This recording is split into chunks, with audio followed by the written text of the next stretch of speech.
Guys, oh, tignan nyo yung ano, yung sinasabi nilang putol na ano, putol na church ng Macau, guys. That's look this one. Yan ang daming tao, guys. Pero putol nga.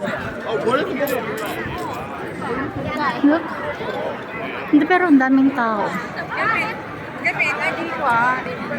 Diba?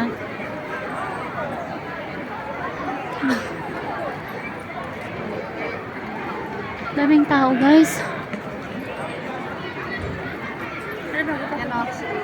Kaya